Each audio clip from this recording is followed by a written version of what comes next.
sa ating mga kasama sa media today. Uh, the Quadcom will turn over documents pertaining to the land acquisitions and properties believed to be owned, procured, acquired by Chinese nationals. In the course of the investigation of the Committee on Public Accounts and the Committee on Dangerous Drugs, we have discovered that there are several Chinese personalities who acquired thousands of hectares of land in the province of Pampanga.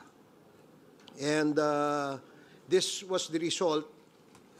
These documents are the findings of the Committee on Public Accounts and the Committee on Dangerous Drugs, where corporations majority owned by Chinese, ang na-discover natin that acquired these properties.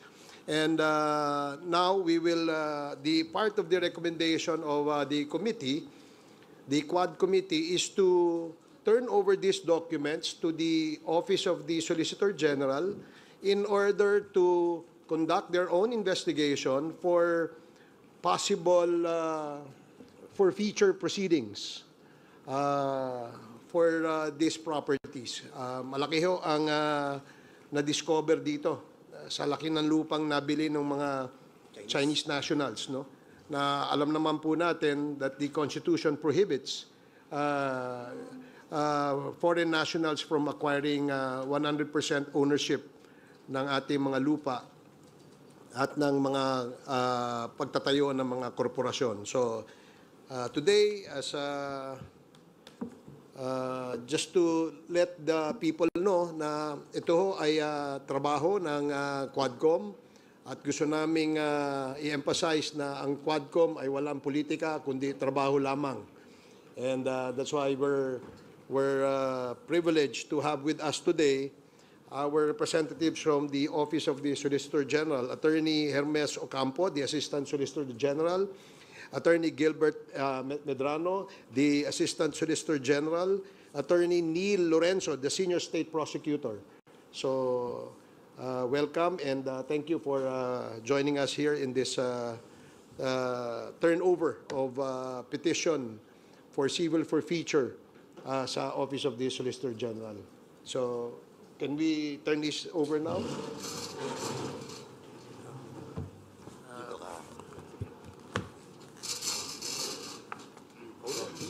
Hindi ako, sa gitna lang. Can you...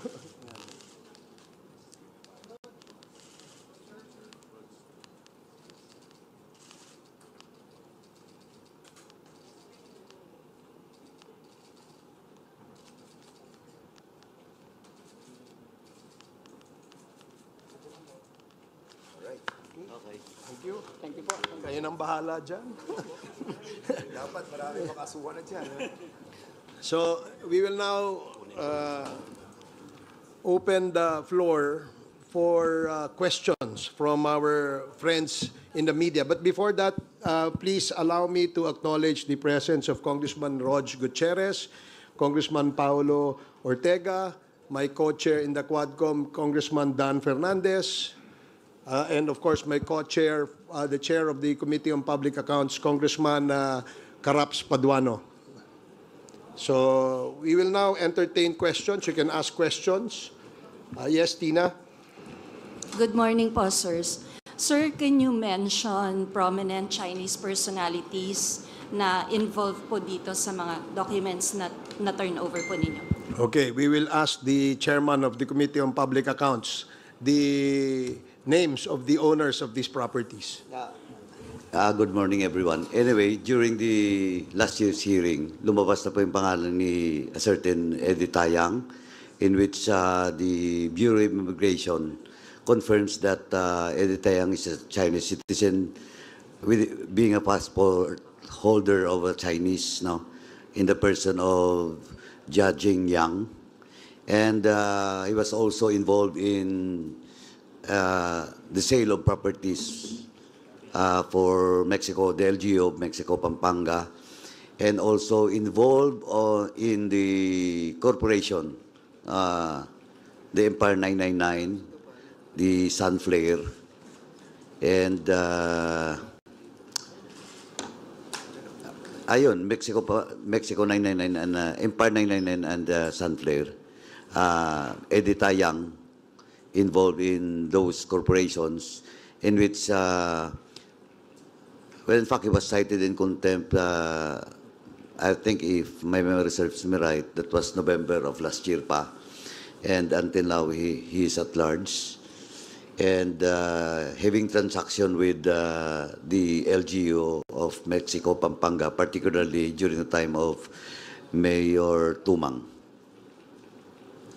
In addition also to the names mentioned by Congressman Paduano, a certain Willie Ong also have acquired hundreds, based on our records, we have 300 land titles registered under his name.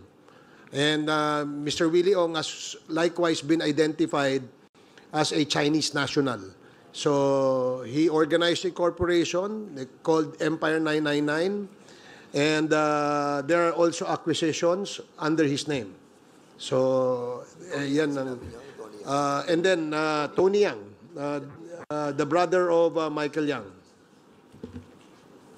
Sir, can you give us an estimate kung gaano kalaki yung halaga ng mga properties na nabili ng Chinese nationals?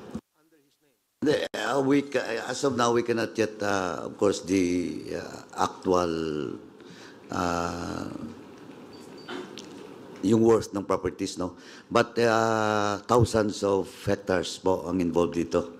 And what is prominent is the corporations, no? That was owned by these Chinese nationals.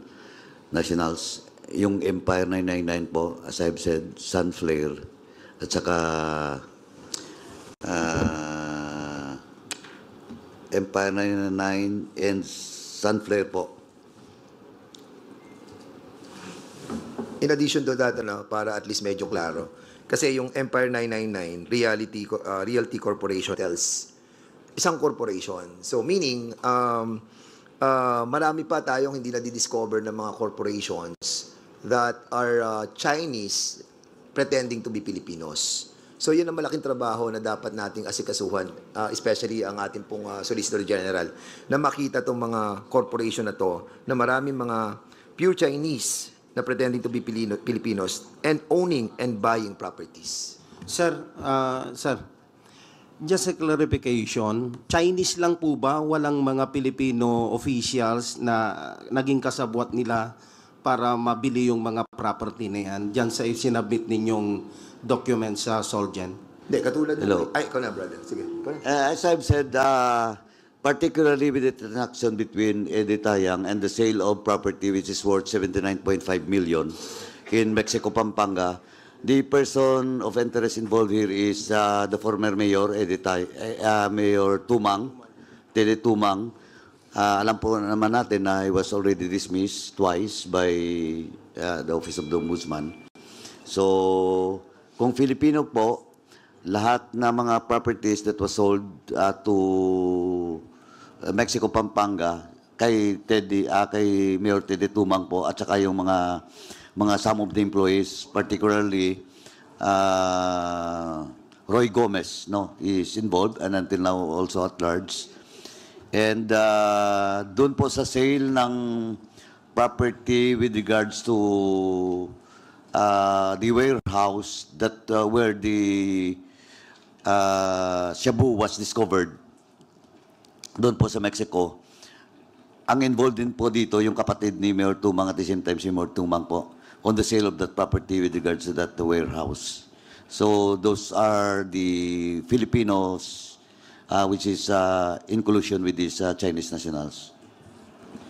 Hi. I think let me emphasize also no, na ito sila ay nagpanggap ng mga Pilipino. Gumamit sila ng mga peke at mga spurious na mga dokumento na magpapatunay na sila ay mga Pilipino. until after we have discovered na sila po ay mga Chinese nationals. Meron din po sila mga ginamit na mga dummies, no? Na mga Filipino, apparently Filipino-Chinese. No, nandyan ho yan sa ating mga listahan.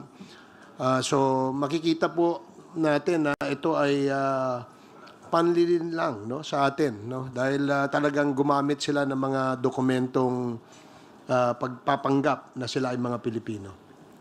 Sir, saka in addition to that, kailangan very critical tayo doon sa PSA, saka doon sa local civil registrar. Very particular tayo doon. Dahil doon tayo, doon na lang, yun ang ginamit ng mga Chinese. Ang PSA, nag-relax sila doon sa requirements nila para sa birth certificate.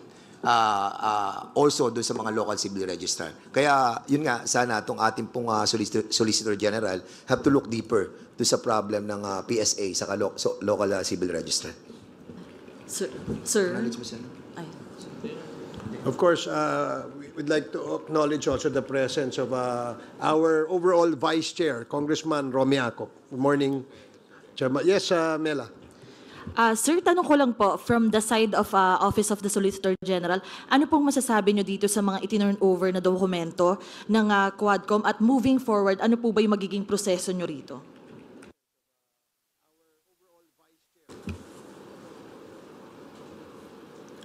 Hindi pa po namin nakikita yung contents ng mga documents turned over to us now, pero may mga listahan po dito sa invitation ng mga honorable chairpersons ng Quadcom.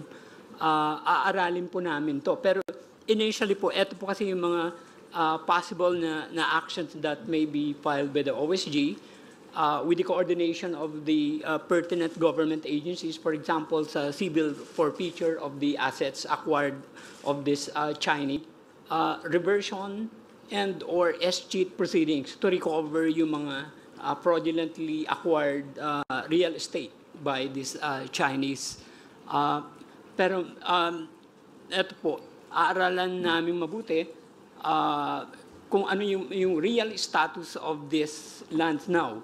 Whether or not in the meantime, these lands have been transferred to qualified Filipino individuals or entities, in which case, jurisprudentially, the constitutional defect is deemed cured. So, ang kwan lang nito, if the real estate escheat or reversion, then kung eto po, pag nasa pangalan na to ng mga Filipino individuals, cured na po yan, pero subject po sa possible administrative or criminal actions sa mga involved, including mga government officials, if there's any. Okay, sir. You know. Okay, sir. May dalawang tanong lang po ako. No? Yung unang-una ay ilang mga Chinese po yung nasa listahan ho natin na binigay po natin dyan sa OSG. Pangalawa, pwede ho bang pakidescribe kung itong binabanggit ho na mga lupain o property, pwede na ho bang makabuo ng isang munisipyo o lungsod sa laki ng mga property na pinag-uusapan po natin? Salamat po.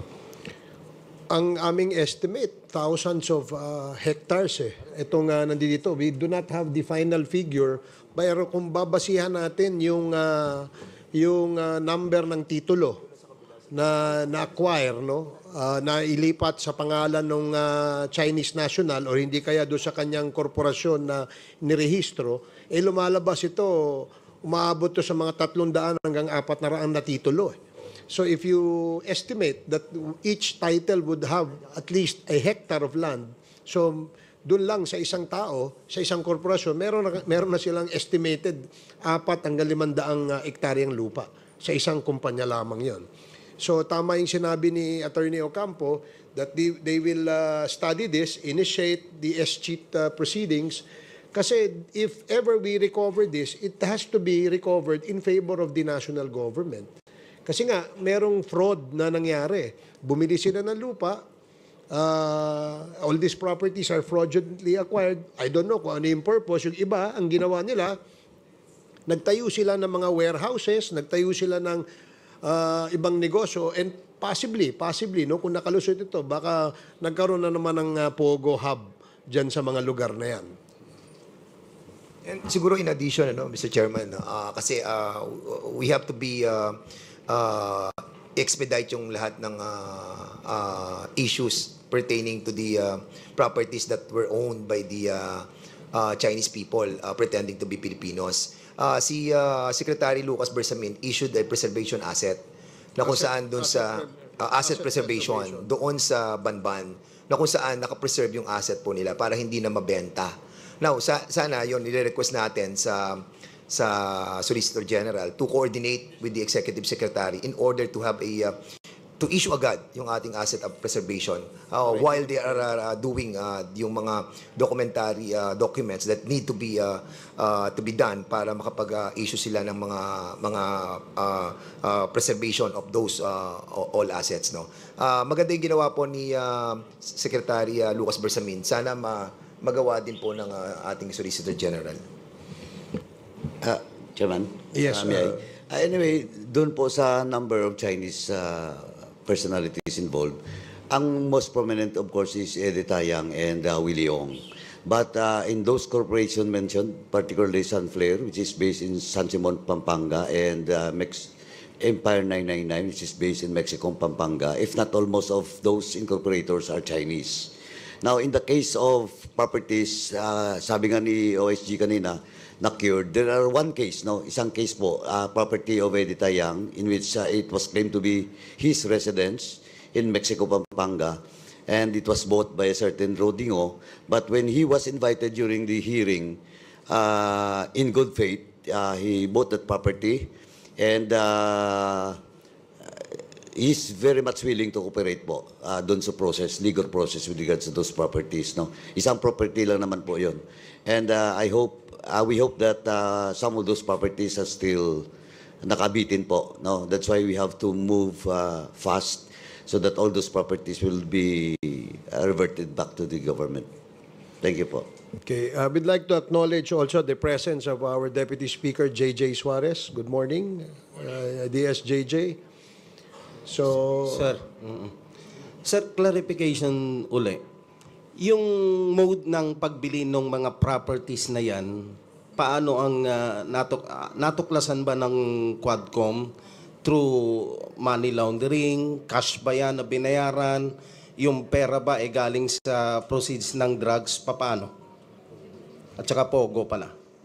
Patuloy pa rin yung ating investigation dyan. No?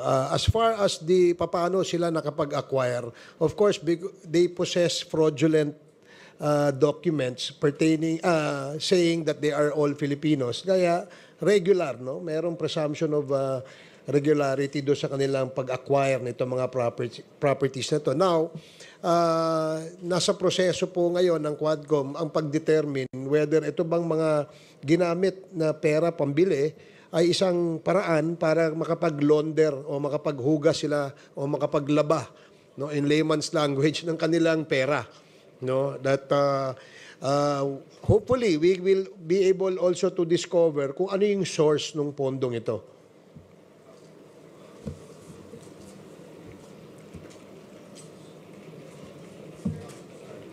Okay.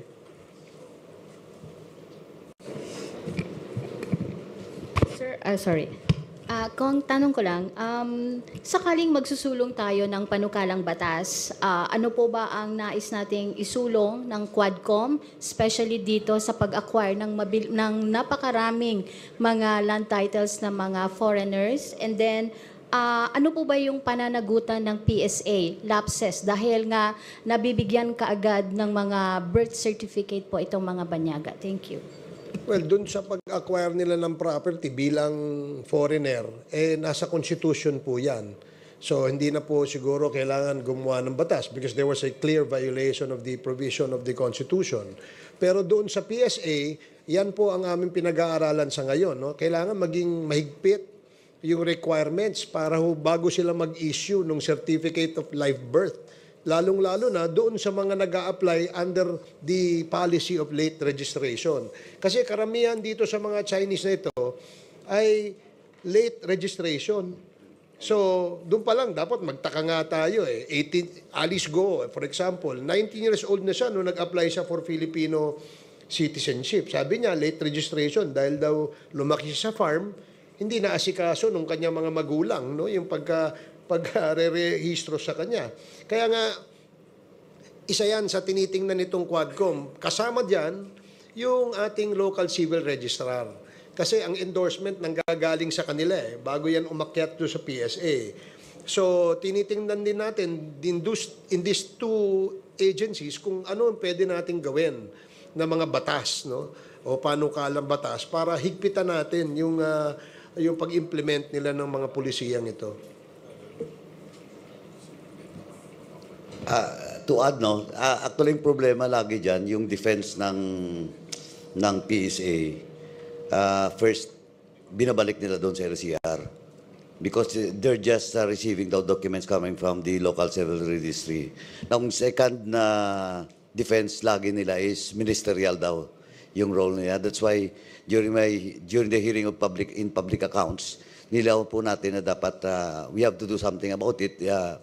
We have to legislate laws that will make sure na hindi na pululusot itong mga kasong ganito. Not only Alice Go, in the case of Eddie Tayang, kalahin mo, 1983 siya pinanganak, yung registration na dito as a Filipino citizen after 23 years o 21 years, 2004. So, doon po sila nakakalusot. Kaya kailangan we have to legislate laws na siguro po natin hindi tatulumos. Automation doon sa ating pong tinatawag po nating registration, no? At ang service provider nila for so many years, no?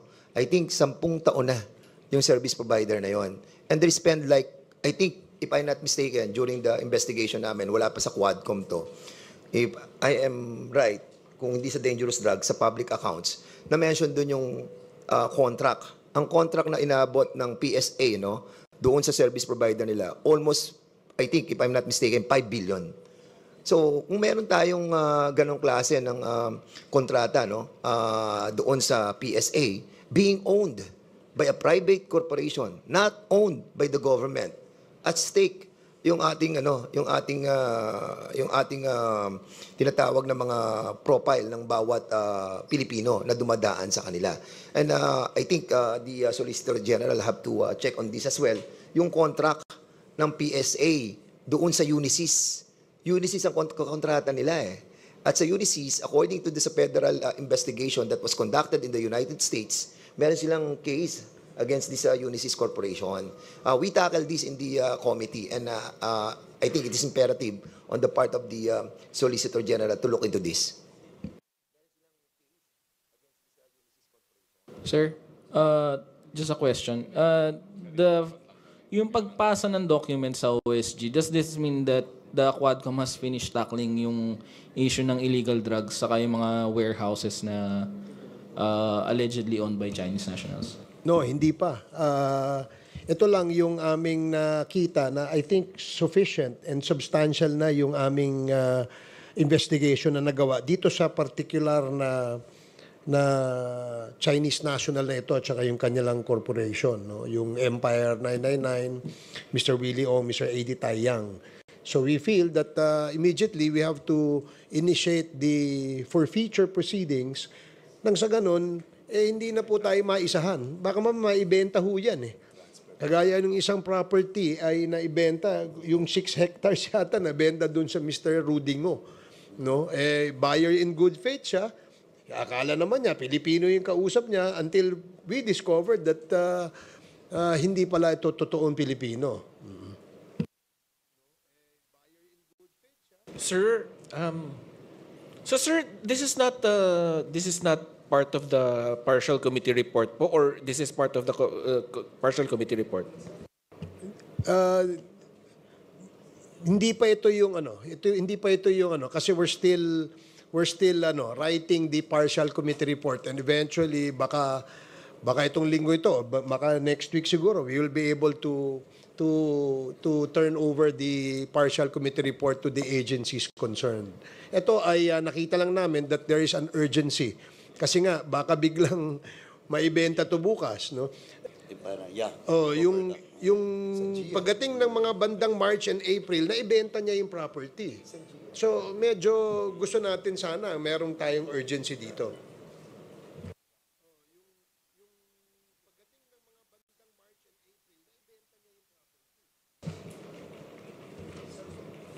Sir, bukas Quadcom ulit tayo. Confirm ba na dadalaw si dating Pangulong Rodrigo Duterte? Siya, meron, galing tanong mo, Vic.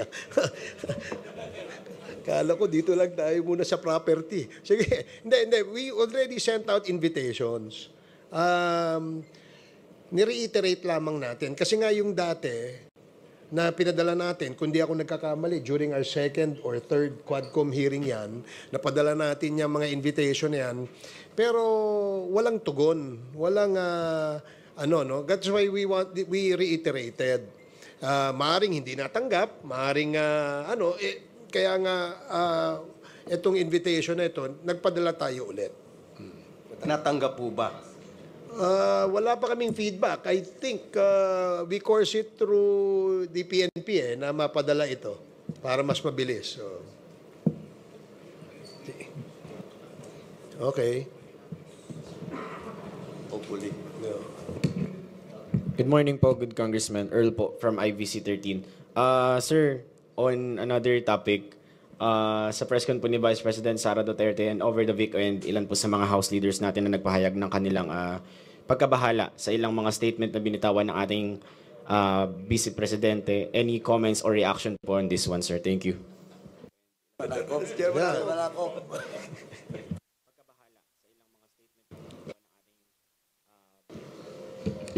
Yung sa akin talaga, gusto kong tanungin kung okay lang ba siya eh. Nag-aalala po talaga ako eh. Pero the statements were not even, for me, hindi na siya political eh. Parang it's a question of kultura.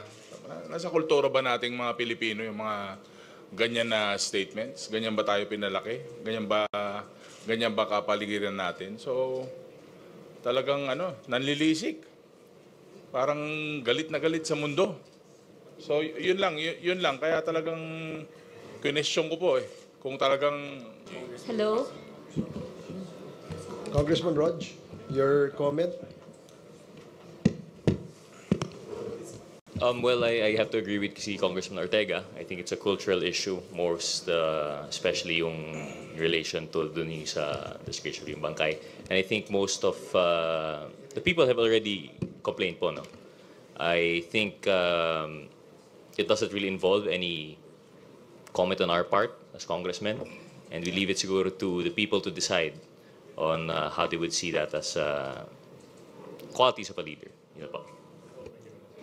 We'd like to acknowledge also the arrival of Congressman Jay Kung Hoon. Good morning, Congressman Jay. And you can also direct your questions to him. Sir, follow up. Sorry po. Go ahead. Following up with that lang po, some of the Young Guns leaders requested psychological evaluation for the Vice President, sir. Would this be firm or may re-recommenda daw po ba tayo na...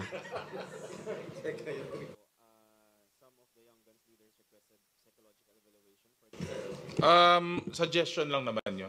Hindi naman, una-una, hindi rin naman ako pwedeng magrekomenda at wala rin akong kilala. Kasi so far parang okay pa naman ako. Pero the people have seen the interview. So parang may something. Ewan ko. Oo.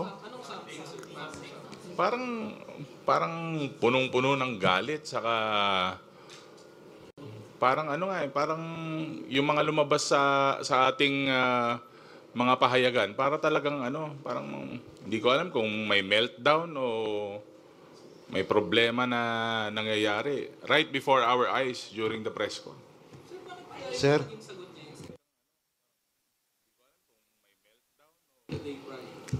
Yung kasi yung yun ang lalabas sa news juicy So, dito naman sa Quadcom, from the start, we've been evidence-based.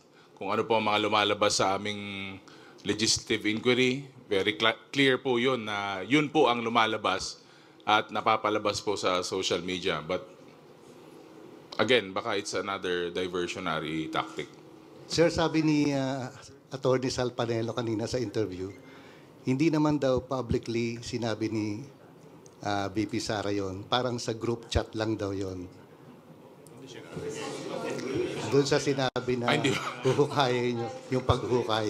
Hindi, magaling talaga siya sa ganun. Yung kasi siya yung official interpreter dati, nung dating Pangulo. So malamang ginagawa na rin niya dito ngayon. Sir, you mentioned parang punong-puno ng galit. Pwede bang? Ay, sorry, sir.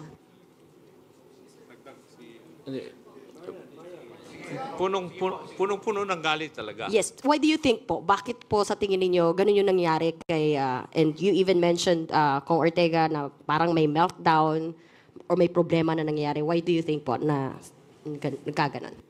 Well, siguro sa nangyayari sa ating Vice President, nagkakaroon siya ng, I think she's being overwhelmed by anger and hate.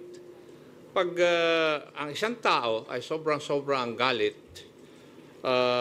nawawala siya sa sense of decency sa aking paningin. And sometimes, it's also a test of your character. Di ba? How you manage these things, it's a test of your character. So in the case of the Vice President, ay lumalabas po yung flaw sa kanyang character. Kasi natatalo ng kanyang galit. Yun po yung aking nakikita as far as this representation is concerned. Maraming salamat po. Sir, hello po. Parang ang hugot po ni VP Sara, yung ginagawang pagkalkal doon sa kanyang confidential fund, yung paggamit ng pondo ng kanyang office ng Kamara. So ang House of Representatives po ba kayo, magbabago ba kayo or mag-a-adjust ba kayo, maghihinay-hinay ba kayo sa pag-iimbestiga sa kanyang paggamit po ng pondo? Sa ganang amin, the performance of one's duty should be the primordial consideration. Trabaho po namin yun eh. And therefore, dapat walang let up to Department of Education when she was still the secretary. Kasi pag magbibigay po kami ng leeway, hindi po na yata in accordance with our mandate. Ganun po ang paningin namin doon. Okay. Sir, before that, we'd like to acknowledge the presence also of our Senior Deputy Speaker, Dong Gonzales. Good morning. Okay, continue. Sir, yung dito sa nakita nyo na sabi nyo nga may meltdown, kakaiba, yung galit, ganito, ganyan. I think we would not be in a proper position to determine that. Siguro, it would be recommended that she should see a psychologist or psychiatrist. Kasi sila po ang expert dito eh. Hindi po kami.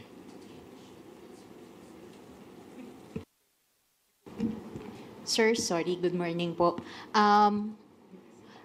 Hindi lang po si Pangulong Marcos and former President Apo Marcos yung, kumbaga, tinira ni VP Sara. Meron din po kasi siyang binanggit, laban din po kay Speaker Romualdez, na sinabi niyang embarrassment daw po ang ating House Speaker. As House leaders, ano pong masasabi po ninyo dun sa pahayag po na yun?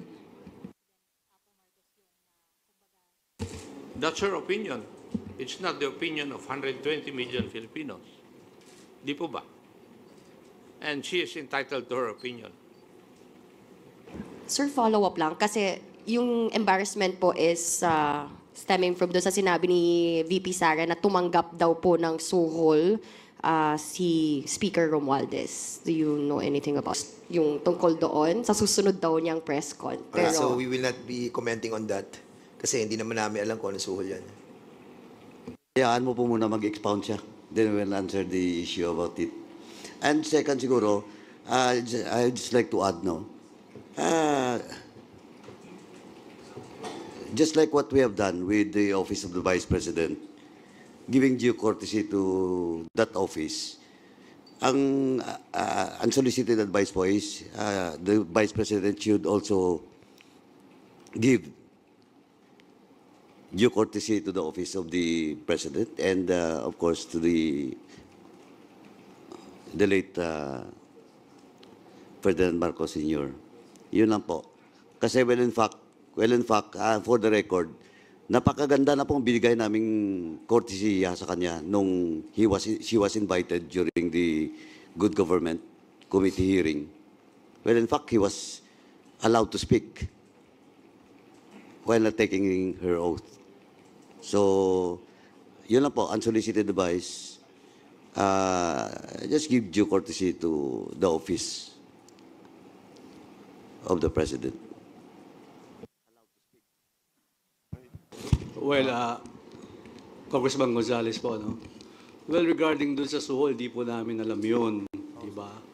Ang pagkaalam ko po from the day of the campaign, ang kasama po ni Vice President Sara ay si Speaker Martin Romualdez. Alam niyo po, sa totoo lang, pag nag-uusap kami ni Speaker, kasi po may survey na lumabas na mababasa sa Pampanga during those times, ang pinakiusap ni Speaker Romualdez sa amin na kung pwede tulungan si Vice President Sara sa Pampanga.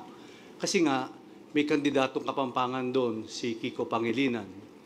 At mataas si Kiko Pangilinan kasi Kapampangan. So, winork out po namin yun. At from day one up to the proclamation, kasama po si Speaker Martin Romualdez. Ang kwento, lahat po, siya po ang nagmamalasakit kay Vice President Sara.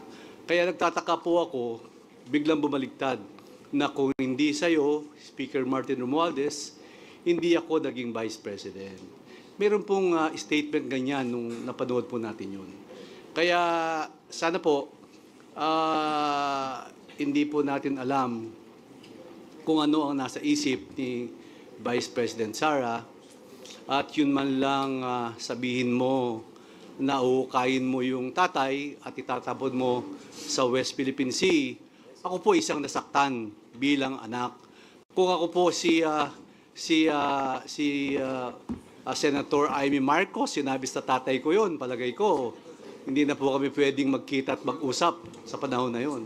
Sasabihin ko, ibang klase na to, ibang usapan na to. So, sana po walang ganyang usapan.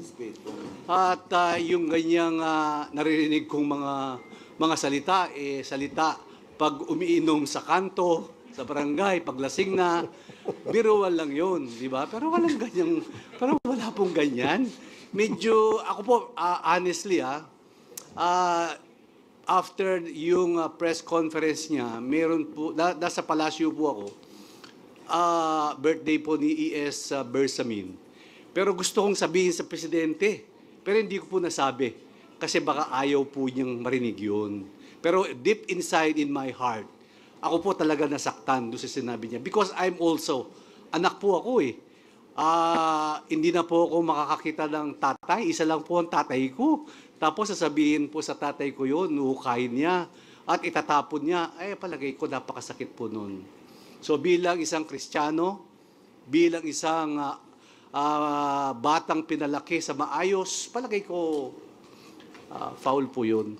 Salamat po. Thank you.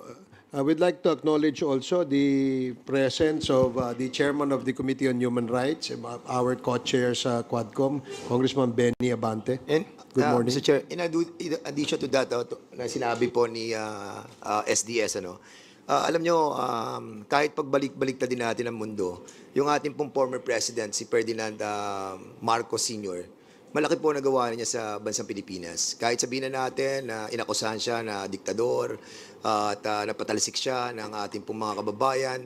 Pero at the end of the day, we have to accept that he made a lot of things for the Filipino people. At yung pong pagsasabi na huhukayin siya at itatapon sa West Philippine Sea, medyo parang sa mga nagmamahal, lalo na yung mga Marcos loyalists, na nakita natin na talagang pinaglalaban yung ating pong dating Pangulo, napakasakit po nun. And we have to be careful with our statements. Kasi hahabulin tayo ng panahon at pagkakataon. Like for example, yung ginagawa po na statements ng ating pong dating Pangulo, si Rodrigo Roa Duterte, ngayon hinahabol na po siya ng sitwasyon. We hope that this will not happen to the Vice President. But definitely, somebody might file a case against her. At nobody can prevent that dahil nga wala namang immunity ang ating pong Vice President. Masakit po yung mga ganitong klaseng salita na hindi naman po dapat nasabihin na nanggaling sa isang opisyal ng ating bansa. Sir, clarification on the invitation kay former President Duterte.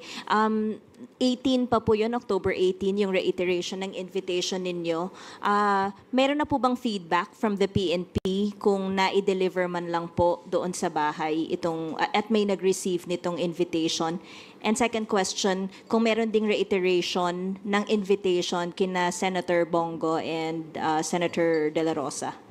Well, kasi dun sa previous invitation that we sent, I think, kundi nga ako nagkakamali, during the second or third Quadcom hearing yun, open-ended yun until we conduct these hearings. Open invitation po yung aming invitation. We only had to reiterate kasi para matagal-tagal na rin yun. This is already the 9th and going to be the 10th hearing of the Joint Committee hearing. So that's why we had to send and reiterate the invitation.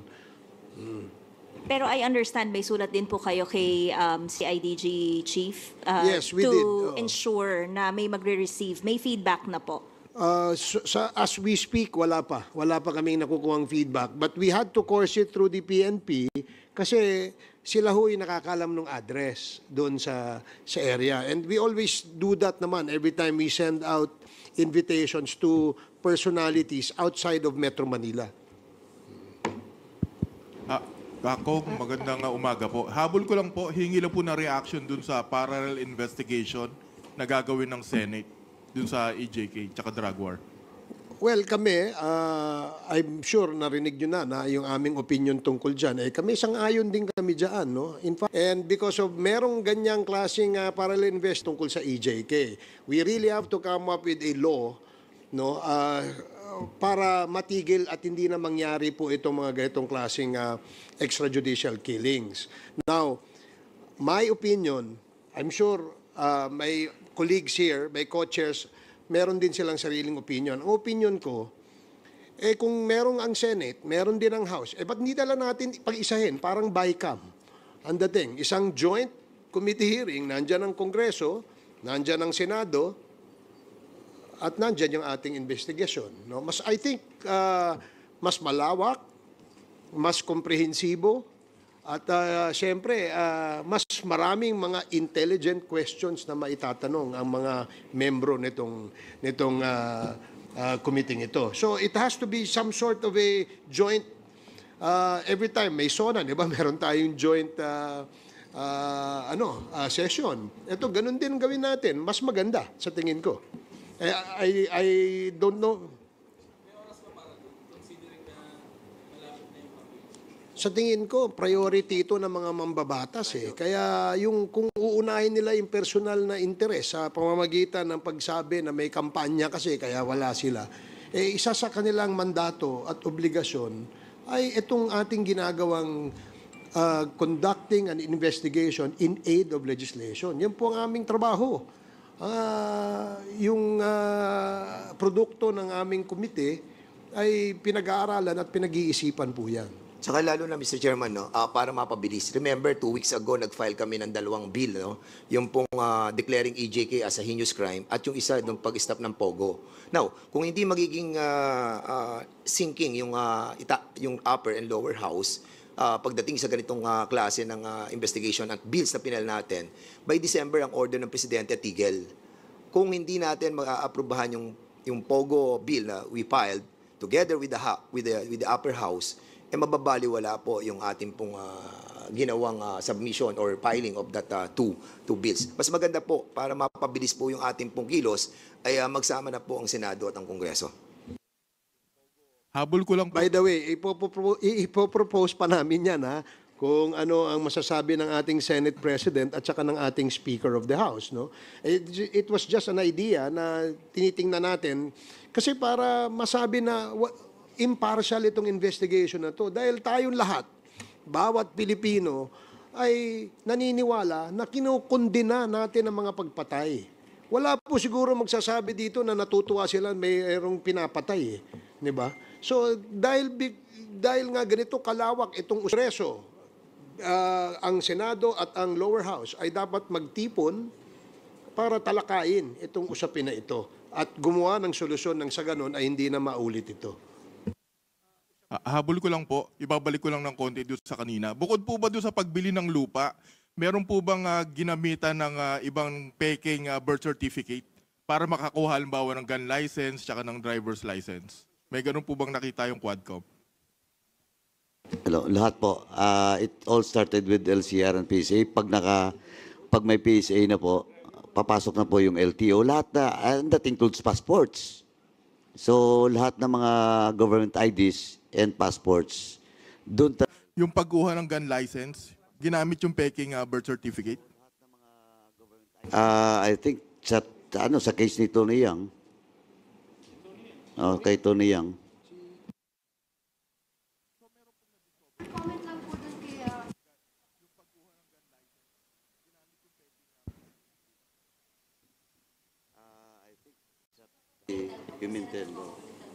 Recommendation is Cudero.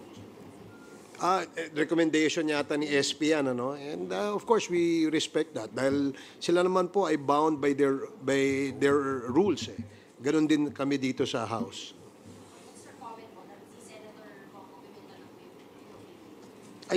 Well, kasi hindi pwedeng siguro, naisip nila na hindi pwedeng si Senator Bato because he's being implicated, no? Bilang chairman ng Committee on Public Order and Dangerous Drugs sa Senate. That's why siguro naisip ni SP na ilagay sa Blue Ribbon at si Senator Coco Pimentel magdi-lead. Sir? Hi, sir. Good morning po. Rose po sa UNTV. Sir, we're preparing 2 scenarios tomorrow for the Quadcom hearing. Kung mag-a-attend si dating Presidente Duterte, how do we prepare for it? At kung hindi siya dadalo, what do we expect? Do we have new witnesses to present that will corroborate the reward system of the anti-drug war? That's a good, tough question. But the chairman of the Committee on Human Rights will be able to answer that. Congressman Benny. Magandang umaga po. Sorry sa pagiging late. Anyway, bilang chairman po ng Committee on Human Rights, noon pa, nais na namin imbitahan ang ating dating Pangulo to appear. No? Not a person na inaakusahan namin, kundi bigyan ng linaw talaga ang lahat ng mga bagay na ito. Particularly yung EJK. Pagkat binanggit naman ni Colonel Espinido at ng mga ibang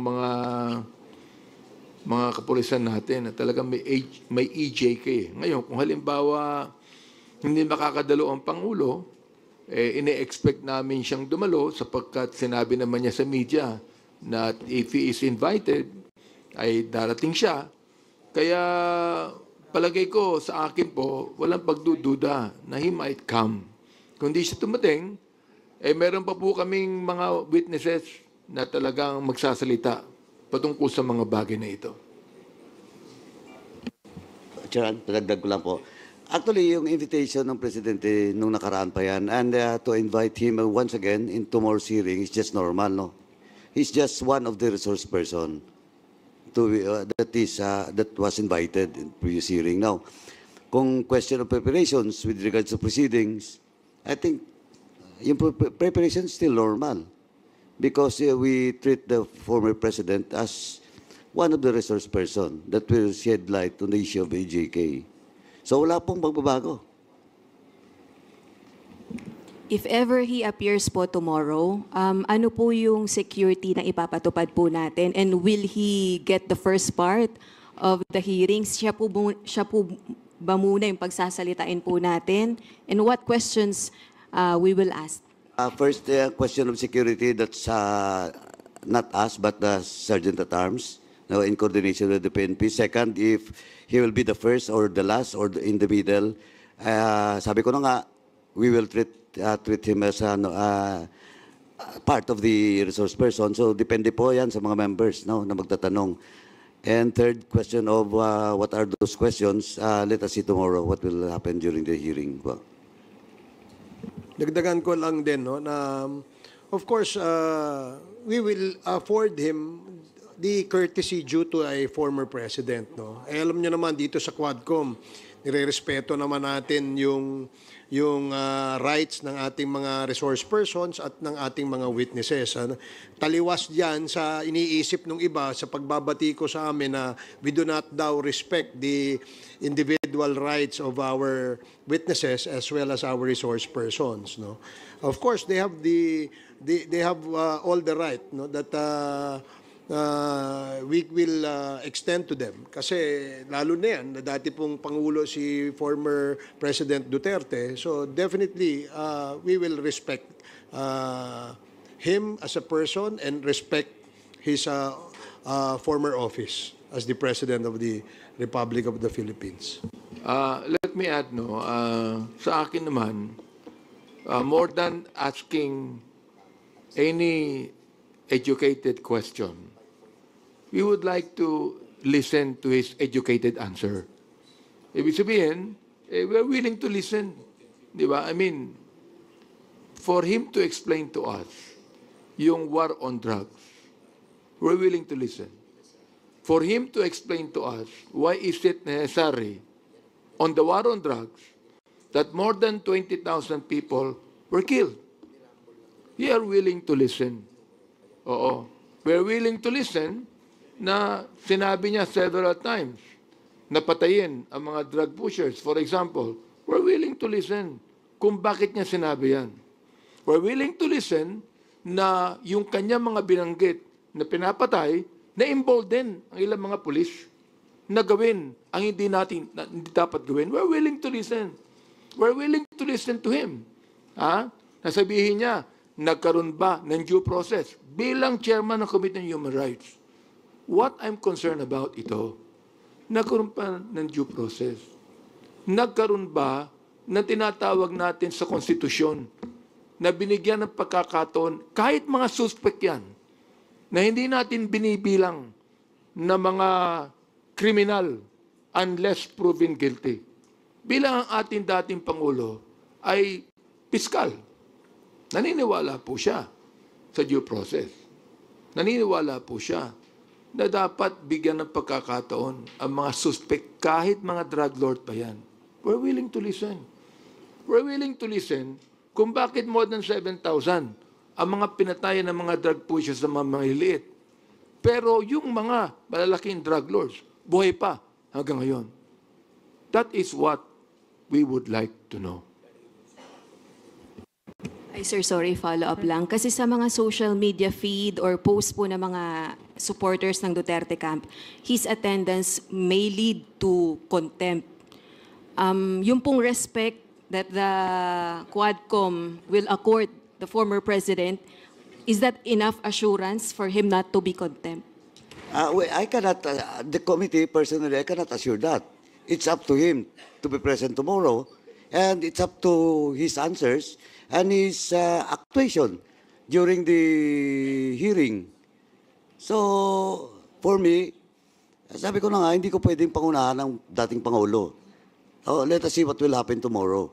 But one thing for sure, we will afford him the due courtesy, his office should be afforded. Sir? Sir? Sir? Sir, sorry. Sir, Go ahead. Sir, follow-up ko lang yung sa mga Chinese na may title. Meron ba may narinig ako, baka mali lang ako, Tony Yang, the brother of Michael Yang. Kasi meron ding ID Tai Yang. ID Tai Yang is same as Tony Yang. No. Iba yan, magkaiba yan. But this ID... ID Tai Yang, yung Chinese name niya is Jiajing Yang. Okay. Pero related ba to sa kay Michael Yang and Tony Yang, sir? Si Eddie Tai Yang is related by business associations. As business associate Yeah, of but of Michael course si Yang and Tony Yang is related to Michael Yang, the brother of Michael Yang. So, itong si ID Taiyang is business associate ni Tony Yang. Tama, No, sir? no, ni Michael Yang. Michael Yang. Okay, thank you. Thank you, sir. I just like to... Sir, kagaya po nung nangyari sa good government na hearing, hindi po tumayo si VP Sara para mag-take ng oath. Granting po, pumunta po si former President at hindi rin po tumayo para mag-take ng oath. Again, as I've said, I cannot personally, no, I cannot answer about it, but we have to stick in our rules. What is our rules should be followed during committee hearings. And let us see tomorrow. Let us see tomorrow.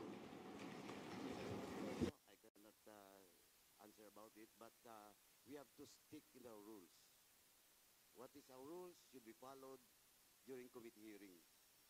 And let us see tomorrow. Kaibigan sa media, thank you. Yeah, you still have one more question, Rose? Okay. Sir, magko-comment lang si Rose na parang namumula po kayo. Hindi, walang tulog eh. Di ba, we're supposed to be on vacation? Oh, di ba? Nagtanim ako doon sa amin eh, kaya mainit eh. Ako, palagay ko yung tanong kanina, palagay ko mas civil si former president kaysa kay vice president. Palagay ko, magte-take ng oath yan. Mas civil siya eh.